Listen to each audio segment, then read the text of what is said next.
Busted reports today Senate Democrats are working on a strategy to overcome Republican filibusters if their health care plan is blocked. But why would they need that strategy if Democrats are truly open to bipartisanship?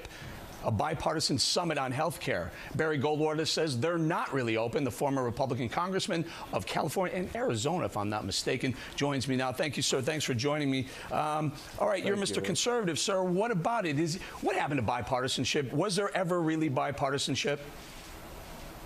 Eric, bipartisanship is a political term, and it's used depending on how much power you have. The more power you think you have, the less bipartisanship there is. And obviously, with the president's overwhelming election, in basically reaction to the former president's term in office, he felt that he had a mandate to do anything he wanted. And he proceeded to move this country to the left, toward the European socialism. And this country is a center-right. It's not a center-left or even a liberal or a progressive philosophy. We are center down the middle. And the president, feeling he had this mandate, moved us to the left, and the people are reacting today. And now he's talking about bipartisanship. Well, let's talk about this bipartisanship. You know, he extends the invitation to the GOP to come to the health care February 25th summit, let's call it that. And then we get word that Nancy Pelosi or an aide from the Pelosi camp may be interested in doing some sort of reconciliation, which basically an end around, looking for a 51 vote majority versus the 60 supermajority in the Senate for possibly passing a health care bill. Well, obviously, there's a lot of politics being played right now, a lot of posturing.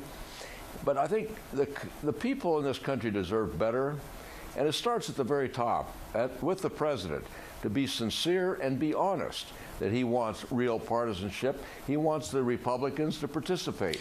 I'm sorry, sir. Does he really want that, though, or is this political football, political strategy? I'm going to pretend to be bipartisan and then have my crew, Pelosi and Reid, push something through. Well, time will tell. We don't really know. If we look historically, though, President Clinton ran into the same problem with the Republicans when they controlled the Congress back in '94 through '97. And he talked like he wanted to, and it wasn't until basically the Republican rubbed his nose in it that he decided that he had to be partisan, and he got NAFTA through, which was a very partisan, very difficult piece of legislation. George W. Bush had to come to terms with the partisanship, and he was able to work with the Democrats, and he got No Child Left Behind, which is a terrible piece of legislation, but very difficult, and the prescription drug bill. You're not going to get any kind of meaningful legislation unless you work with the opposition. All right, that's former Congressman from California. I misspoke earlier, Barry Goldwater. Thanks for joining us. Eric, my pleasure. All right.